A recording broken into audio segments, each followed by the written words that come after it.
नमस्कार, आप देख रहे हैं अपना उत्तराखंड में आपके साथ अर्चना कौशल। बुलेटिन की शुरुआत करेंगे बड़ी खबर के साथ। देहरादून से अहम जानकारी आपको देते चलें।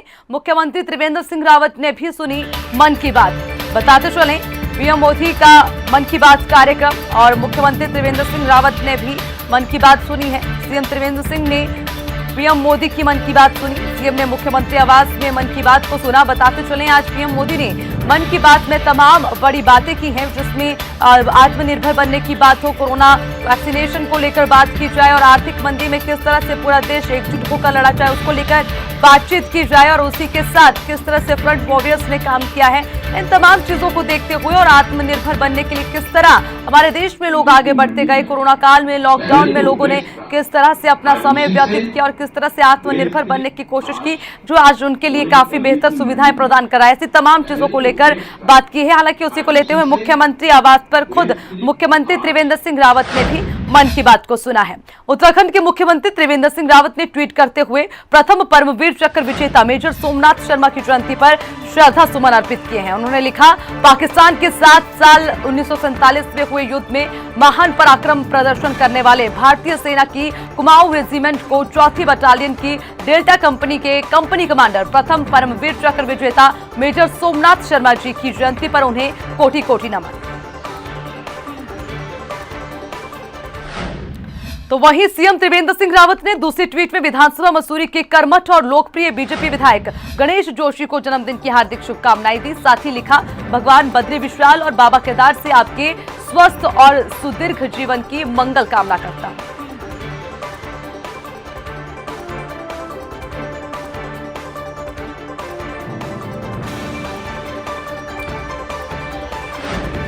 तो वहीं शनिवार शाम को मुख्यमंत्री आवास में सीएम त्रिवेंद्र सिंह रावत की अध्यक्षता में कैबिनेट की बैठक हुई। कैबिनेट में कुल 17 प्रस्ताव आए, जिसमें से 16 प्रस्ताव पर कैबिनेट ने अपनी मुहर लगा दी। बैठक में ग्रामीण विकास, विद्यालय शिक्षा, वन विभाग, आबकारी गृह और उसी के साथ श्रम विभाग सहित अन्य विभागों के प्रस्ताव आए। शनिवार को हुई कैबिनेट बैठक में 3 महत्वपूर्ण प्रस्तावों पर कैबिनेट ने अपनी मुहर लगा दी। राज्य में सिंगल यूज प्लास्टिक को लेकर विनियम बनाए गए हैं। राज्य में सभी तरह की प्लास्टिक कैरी बैग प्रतिबंधित रहेंगे। सभी डिस्पोजल आइटम पर भी प्रतिबंध लगाया गया है। प्लास्टिक के उत्पादन पर 5 लाख का जुर्माना लगाया जाएगा। प्लास्टिक के परिवहन पर 2 लाख का जुर्माना लगाया जाएगा। विक्रेता पर 1 लाख रुपए और व्यक्तिगत उपयोग करने वाले पर 100 रुपए का जुर्माना लगेगा। कैबिनेट का दूसरा महत्वपूर्ण फैसला विद्यालय शिक्षा को लेकर रहा। राज्य में 8 फरवरी से कक्षा 6 से लेकर 12 तक के स्कूल खुल जाएंगे। कैबिनेट ने तीसरा महत्वपूर्ण फैसला आबकारी नीति को लेकर लिया। आबकारी विभाग में अब 2 साल के लिए टेंडर होगा और आवंटन भी ई टेंडरिंग से होगा। तो वहीं अब कच्ची शराब वाले ठेके बियर की बिक्री नहीं कर पाएंगे। शराब की दुकानों के खुलने का समय भी तय कर दिया गया। नगर निगम क्षेत्र में सुबह 10 बजे से लेकर रात 11 बजे तक शराब के ठेके खुलेंगे और बाकी इलाकों में सुबह 10 से रात 10 बजे तक ठेके खुलेंगे।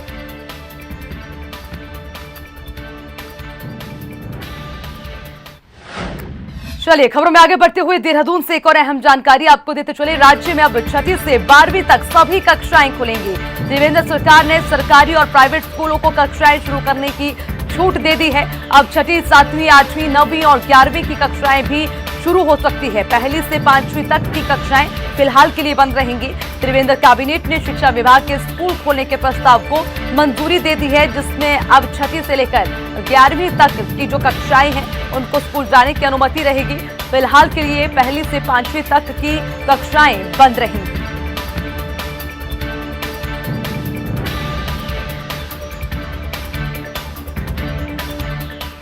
चलिए खबरों में बढ़ेंगे आगे। इसी बीच एक और बड़ी जानकारी सामने आ रही है। बड़ी खबर से आपको रूबरू करवाते चलें। काशीपुर से खबर, नैनी पेपर मिल बनी मौत की फैक्ट्री, आपको बताते चलें ये बड़ा अपडेट। नैनी पेपर मिल के गैस टैंक फटने से बड़ा हादसा हो गया है।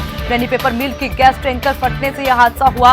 नैनी पेपर मिल मौत की फैक्ट्री बन गई, जहां पर गैस टैंकर फटने से 2 मजदूरों की दर्दनाक मौत हुई है। अभी तक की जानकारी सामने आ रही है कि नैनी पेपर मिल के गैस टैंक फटने से बड़ा हादसा हो गया और उसी में 2 मजदूरों की दर्दनाक मौत हो गई है। बताते चले गैस टैंक फटने से यह हादसा हुआ है। 2 मजदूरों की दर्दनाक मौत हो गई। सूचना मिलते ही मौके पर पुलिस प्रशासन पहुंच गया। दोनों शवों को कब्जे में लेकर पोस्टमार्टम के लिए भेजा गया है। तो ये पूरा अपडेट आपको काशीपुर से दे रहे हैं। इसी खबर पर ज्यादा जानकारी के लिए हमारे संवाददाता जसवीर पूर्ण लाइन पर है, उनसे ज्यादा अपडेट लेंगे। जसवीर, काशीपुर में ये बड़ा हादसा हुआ है, अब क्या स्थिति है, जरा इस पर पूरा अपडेट।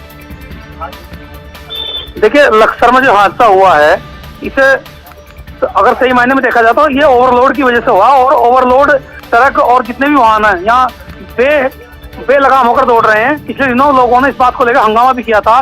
जो नया हाईवे बना है उस पर कहीं ना कहीं उसकी जो साइड हैं वो इतनी ऊंची बना दी गई हैं जिससे एक भी यदि गाड़ी का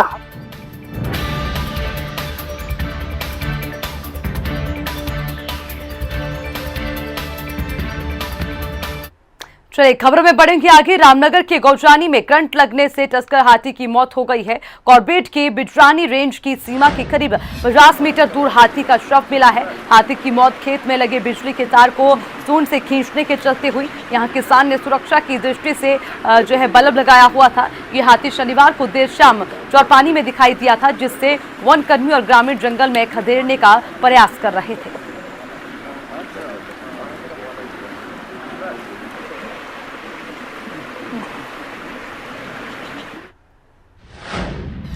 उत्तराखंड में कुंभ का आयोजन बड़े धूमधाम से किया जा रहा है। राज्य सरकार कुंभ के भव्य और दिव्य होने की दावे कर रही है, लेकिन उत्तराखंड के पूर्व मुख्यमंत्री हरीश रावत ने कुंभ की तैयारियों पर सवाल खड़े किए हैं। इस खास रिपोर्ट में देखिए।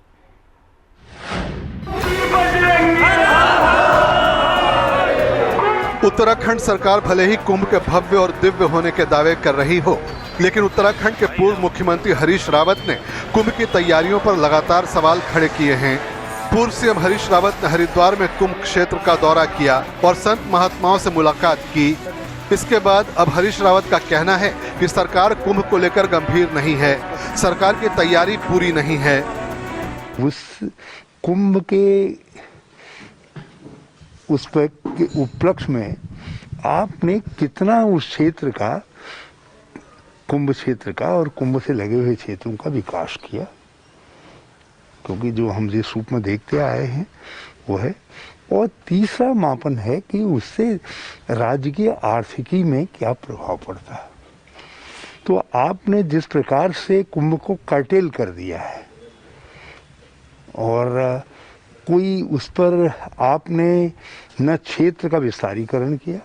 पूर्व सीएम हरीश रावत ने त्रिवेंद्र सरकार पर बड़ा हमला करते हुए कहा कि केंद्र की गाइडलाइन के बाद त्रिवेंद्र सरकार किसी भी तरह चिंतित नहीं दिखाई दे रही है, जिसका मतलब साफ है कि सरकार कुंभ को कराना ही नहीं चाहती है, सिर्फ रस्म अदायगी करना चाहती है। कुंभ को लेकर सरकार की तैयारियों पर कोई फर्क नहीं पड़ा है, क्योंकि शायद सरकार के लिए केंद्र का ये आदेश गॉड गिफ्टेड है, जिसकी वो मनोकामना कर रही थी। पूर्व सीएम हरीश रावत का कहना है कि उनकी सरकार के समय अर्ध कुंभ में देवप्रयाग तक कुंभ क्षेत्र बनाया गया था, लेकिन वर्तमान सरकार केवल हरिद्वार में ही रंग रोगन का काम कर रही है। हरीश रावत का कहना है कि जो 4 धाम देवता हमारे पूज्य हैं, जिनके हम नतमस्तक होते हैं, उनको फ्लाईओवर और पुलों में बनाया गया है, जिन पर लोग गाड़ियां लेकर और पैदल चलेंगे, ये कहां तक जायज माना जा सकता है। कुंभ के कामों से ज्यादा प्रभावी तरीके से अर्ध कुंभ के काम दिखाई दे रहे हैं। तो आपने विस्तारीकरण नहीं किया, सड़कों का सुधारीकरण नहीं किया, नई पुल नहीं बनाए, नई ड्रेनेज लाइनें नहीं बनाई, तो कोई ऐसा निर्माण का काम नहीं किया। आस्था पथ भी थोड़ा बनाया और एक रस्म अदायगी कर दी। तो आपने निर्माण के विषय में और विस्तारीकरण के विषय में एक अवसर को खो दिया। उत्तराखंड के पूर्व मुख्यमंत्री हरीश रावत ने कुंभ की तैयारियों को लेकर त्रिवेंद्र सरकार पर निशाना साधा। उनका कहना है राज्य सरकार कुंभ को लेकर गंभीर नहीं है, हालांकि इन आरोपों को त्रिवेंद्र सरकार ने सिरे से खारिज कर दिया है। ब्यूरो रिपोर्ट, हिंदी खबर। हरिद्वार मेलाधिकारी दीपक रावत ने हरिद्वार कुंभ में अखाड़ों को उनकी धर्म ध्वजा के लिए लकड़ी उपलब्ध करवाने की परंपरा के तहत छिदरवाला के जंगल में वृक्ष के चिन्हित करने की प्रक्रिया में शामिल हुए। इस अवसर पर दीपक रावत ने ये कहा, धर्म ध्वजा के लिए वृक्ष की निशानदेही हो गई है और इसको उचित समय पर जैसा हमें बताया जाएगा, अखाड़ों की परंपरा का पालन करते हुए ध्वजा के लिए वृक्ष को पहुंचाया जाएगा। उन्होंने ये भी कहा है कि इसका जो है प्रतीकात्मक महत्व बहुत ज्यादा है। इस अवसर पर अपर मेलाधिकारी हरवीर सिंह, उप मेलाधिकारी किशन सिंह नेगी सहित समस्त 13 अखाड़ों के प्रतिनिधि और पदाधिकारी मौजूद थे। यहाँ पे वक्त एक छोटे से ब्रेक का, फौरन लौटेंगे, बने रहिए हिंदी खबर के साथ। चलिए खबरों में बढ़ेंगे आगे। खबर रामनगर से है। रामदत्त जोशी ने संयुक्त चिकित्सालय पीपीपी मोड़ पर जो है इसे दिया था, लेकिन आज भी यहां पर स्वास्थ्य सेवाएं सुचारू रूप से नहीं मिल पा रही हैं। इन्हीं समस्याओं को लेकर यहां एक दिवसीय उपवास और धरना दिया गया। अनुबंध के आधार पर विशेषज्ञ डॉक्टरों की तैनाती, आईसीयू, वेंटिलेटर और अल्ट्रासाउंड, सिटी स्कैन, समस्त जांच अस्पताल में मरीजों को उपलब्ध न करवाए जाने की मांग को लेकर आक्रोशित सामाजिक, राजनीतिक और उसी के साथ सरोकारों से जुड़े जागरूक लोगों ने अस्पताल परिसर में प्रदर्शन करते हुए धरना और एक दिवसीय उपवास किया। इस धरने में विभिन्न सामाजिक, राजनीतिक संगठनों से जुड़े दर्जनों कार्यकर्ता चिकित्सालय परिसर में एकत्र होकर नारेबाजी करने लगे और अस्पताल परिसर में धरने पर बैठ गए।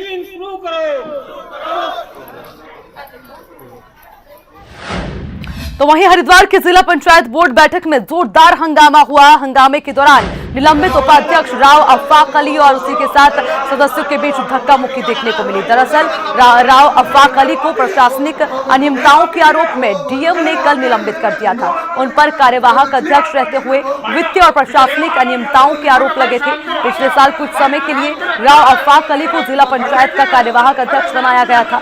जिला पंचायत के एक सदस्य चौधरी विजेंद्र सिंह ने उनके कार्यकाल में हुए कामों की सूचना के अधिकार के तहत जानकारी मांगी तो अनियमितताओं की बात सामने आई। इसकी शिकायत शासन से कर दी गई। शासन ने मामले की जांच जिलाधिकारी रविशंकर को सौंपी थी, तो डीएम ने प्रारंभिक जांच में आरोपी को सही पाते हुए राव अफाक अली को निलंबित कर दिया। जिसके बाद शनिवार को हुई जिला पंचायत की बैठक में पहुंचे राव अफाक अली उपाध्यक्ष की हैसियत से बैठ गए, तो प्रतिभाग करने पहुंचे वहां पर सदस्यों ने इसका विरोध कर दिया और बैठक शुरू होने से पहले ही जोरदार हंगामा हो गया। वहीं तीर्थ नगरी ऋषिकेश में 60 सालों से गुफा में रहने वाले एक 83 वर्ष के साधु ने राम मंदिर निर्माण के लिए 1 करोड़ रुपए दान किए। शहर में खबर फैलते ही लोग हैरान हो गए और बाबा को देखने के लिए उत्सुक होने लगे। जब ये खबर यमकेश्वर विधायक रितु खंडूरी को मिली तो वो भी अपने कार्यकर्ताओं के साथ साधु बाबा से मिलने पहुंच गए, उनका धन्यवाद किया। ऋषिकेश के जो है स्टेट बैंक ऑफ इंडिया की मेन ब्रांच के कर्मचारी उस समय हैरान रह गए जब शंखदास 1 करोड़ का चेक लेकर पहुंचे। तो वहीं आम आदमी पार्टी में शामिल होने के बाद रविंदर जुगरान ने पार्टी मुख्यालय में प्रेस कॉन्फ्रेंस की। प्रेस कॉन्फ्रेंस में आप नेता रविंदर जुगरान ने जो है उसी के साथ किसान आंदोलन को लेकर सरकार पर हमला बोला।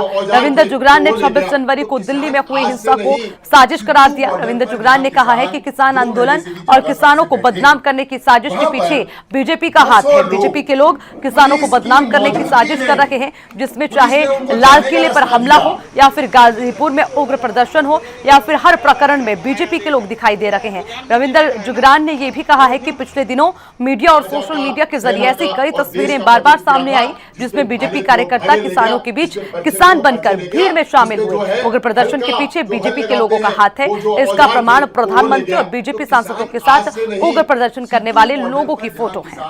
2 महीने से भी ज्यादा हम कह रहे हैं कि अगर किसानों को कुछ दे नहीं सकते तो उनको गद्दार मत बोलो, उनको झूठा गुमराह मत करो, बदनाम मत करो, खालिस्तानी मत बोलो, उनको नक्सलवादी मत बोलो, उनको पाकिस्तानी मत बोलो। और जिनको आप खालिस्तानी, नक्सलवादी और क्या कहते हैं गद्दार बोल रहे हैं, उनके साथ 11 वार्ताओं का दौर क्यों कर रहे हैं? कैबिनेट मिनिस्टर्स, 3 कैबिनेट मिनिस्टर्स दौरे वार्ता हो रही है 5-5, 6-6 घंटे की। उत्तराखंड के राज्य मंत्री, उत्तराखंड संस्कृति, साहित्य और कला परिषद के उपाध्यक्ष घनानंद ने 2022 विधानसभा चुनाव पौड़ी विधानसभा से लड़ने का मन बना लिया है। घनानंद का यह कहना है कि वो साल 2012 से ही विधानसभा चुनाव रण 2022 में उतरने की तैयारी कर रहे हैं और इस दौरान समय समय पर वो जनता से भी चुनावी रण 2022 में उतरने के लिए लगातार जनता से मिलकर फीडबैक भी ले रहे हैं। ऐसे में जनता से मिले सकारात्मक फीडबैक से वो अब 2022 विधानसभा चुनाव लड़ने का मन बना चुके हैं। राज्य मंत्री घनानंद का ये कहना है कि वो जो है वन मैन सोना बनकर सबको साथ लेकर पौड़ी के विकास की सोच रखते हैं। उन्होंने ये भी कहा है कि उनकी सरकार बीजेपी केंद्र और राज्य में बेहतर कार्य कर रही है। ऐसे में पौड़ी के अथक विकास को लेकर पार्टी को एक बार उन पर भरोसा जताकर उन्हें बीजेपी से टिकट देना चाहिए। उन्होंने ये भी कहा है कि दावेदारी पेश करना लोकतंत्र का अधिकार है और जनता से मिल रहे स्नेह के कारण ही उन्होंने पौड़ी विधानसभा से चुनावी रण में उतरने का मन बना लिया है। राजनीति में आने से पहले घनानंद एक हास्य कलाकार भी रह चुके हैं, जिनकी हास्य कलाकारी की जनता कायल है। राज्य मंत्री घनानंद ने पौड़ी की पर्यटन क्षेत्र में मिल रही नई पहचान को भी सराहा है और ये कहा है कि पौड़ी के बदलते स्वरूप के कारण एक दिन पौड़ी जरूर आबाद हो जाएगा। करना अधिकार है मेरा। मैं 22 से के लिए 12 से तैयार हूँ, 2012 से तैयार हूँ 22 के लिए। और अब सारे लोग बोल रहे हैं कि घन्ना भाई आपके आप ही है। और मैं जब विधायक बनूंगा तो मैं आम जनता से पूछ के, उनमें कुछ वर्ग हैं, कोई बुद्धिजीवी वर्ग है, कोई व्यापारी वर्ग है, कोई युवा है, कोई कुछ है, ये सारे लोगों से पूछ के यहाँ के विकास के लिए कार्य किया जाएगा। वन मैन शो नहीं है कि मैंने कर दिया तो हो गया। किसान आंदोलन के समर्थन में और बढ़ती महंगाई को लेकर उत्तराखंड कांग्रेस 2 फरवरी को प्रदेश भर में प्रदर्शन कर सरकार का पुतला दहन करेगी। 2 फरवरी को होने वाली कांग्रेस के प्रदर्शन को लेकर प्रदेश अध्यक्ष प्रीतम सिंह ने यह कहा है कि सरकार किसानों के आंदोलन को कुचलना चाहती है, लेकिन किसानों ने एकता दिखाते हुए आंदोलन को और मजबूत कर दिया है। कांग्रेस की राष्ट्रीय अध्यक्ष सोनिया गांधी ने किसान आंदोलन के साथ खड़ा रहने का आह्वान किया। कांग्रेस पूरी तरह से किसानों के समर्थन में खड़ी है। प्रीतम सिंह ने यह भी कहा कि किसानों के समर्थन में और बढ़ती महंगाई के विरोध में 2 फरवरी को पूरे प्रदेश में कांग्रेस विरोधी प्रदर्शन करेगी और सरकार का पुतला दहन भी किया जाएगा।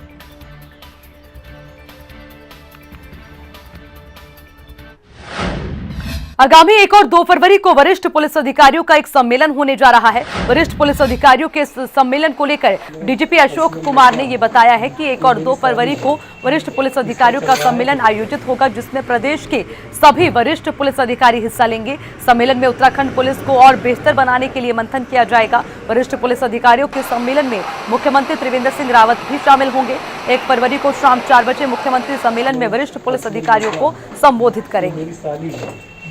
इसका चल रहा है। इसी के साथ बुलेटिन में फिलहाल के लिए इतना ही। ज्यादा जानकारी के लिए हिंदी खबर की वेबसाइट www.hindikhbar.com पर विजिट करें। नमस्कार।